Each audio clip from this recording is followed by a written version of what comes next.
You ever seen a grown man have a breakdown after committing a criminal offense?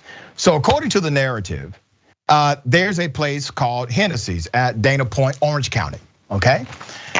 This individual, based on the witnesses, he decided to grope another member of the wait staff. Well, they kicked him out, as they should. Here's what happened. You're not directed. Call him. You weirdo. Go. Go. Go. Go. Who the f do you think you are? Who do you think you are? Who the f do you think you are? Who do you think you are? Who the f you? I need cops here right now. Give me a cop. Give me cops at Hennessy, please, right now. I'm not touching him. So we're having a good day. Dana Point. Oh this guy just made me look crybaby, man. So we're having a great day. I'm so done. Just please give me give me a copy. Where's my card? You threw it out of your hand. Give me my card. You grab it. I'm not touching. Go! Grab it. Grab your card. What, man? Grab your card. You're weirdo. You're the one who grabbed the chick's ass, bro. You grabbed the chick's ass, not him. So whose ass did I grab? The server. Whose ass? Pick up your Bring card. her out here, man. Pick up the card. Pick up the card. Please send a cop here.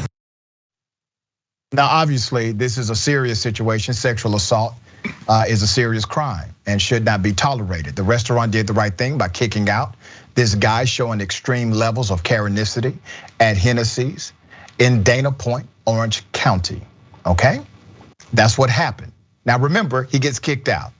He could have just left. But instead of leaving, he decided to exercise what he thought was privilege and call 911. What do you call a 911 for? You're the only person who committed a crime. So he calls 911, and in his rage, he throws down his own credit card after first leaving it inside of the restaurant. They were still nice enough to bring him his credit card. He threw it on the ground and then demanded that they pick it up. There's a significant level of audacity here.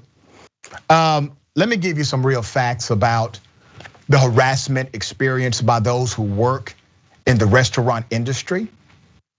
More sexual claims in the United States are filed in the restaurant industry than any other industry, where as many as 90% of women and 70% of men reportedly experience some form of sexual harassment in these industries. Restaurant culture still praises the customer as always right. Qualitative studies show that service employees face harassment and mistreatment from customers on a daily basis, but often refrain from complaining or reporting these incidents. When they do, management tends to ignore them or change servers instead of confronting the customer. Well, in this case, they confronted the guy.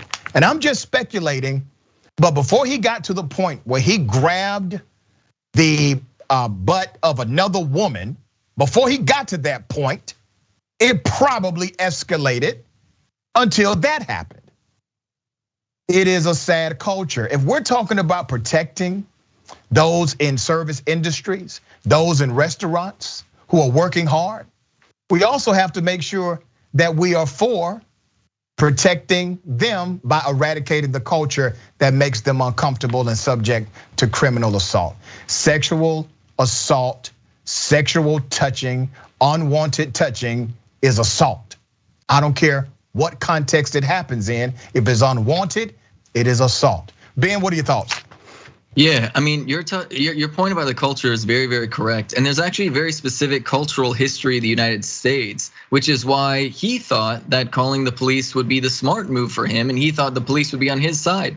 It's because the reason why there's so many like jobs out there that are tipped work, a lot of any job basically where you have workers that are tipped, historically is something that has been done by people of color for the most part. That's one of the reasons why they have a sub-minimum wage, because we live in an incredibly racist system. Right. And so he thinks he can call the cops because he's like, what do you mean I can't treat a waitress as some sort of object? He's upset by that because the culture that we have in the United States very much has supported that notion. And honestly, a lot of restaurants wouldn't have kicked him out. To be very honest, a lot of restaurants, the management team basically has the same sort of dehumanizing view of their tipped workers, right? Of their waiters and waitresses. And so kudos to that restaurant for actually being willing to kick this person out, because I know a lot of restaurants wouldn't.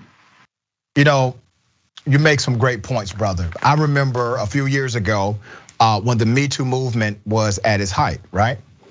And naturally, I've always been an individual who promotes the culture of transparency, the culture of protection, especially those who are generally harassed. So we knew this was problematic. We knew that women in particular were being harassed by powerful men, sometimes men that had no power. It was happening at the workplace routinely. Here's what I didn't know out of my own ignorance. I didn't know that it happens to most women. I didn't know that until I had a conversation with the women in my life, with my aunt, with my mother, my adoptive mom, with my friends, right? I had those conversations with them, and I remember intentionally looking at a documentary and then calling every single one of them because I wanted to know, had they experienced this before? Brother, when I tell you that 100% of them said the same thing, not one exception, not one exception. Here I am trying to be an advocate as best as I can. And there's this blind spot in my life. I did not realize this was happening to virtually every single woman who has ever held any job, or even those that did not hold a job, but they worked around men. It's a culture that must be corrected. We have to challenge it, and many times we have to bring it to the court of public opinion.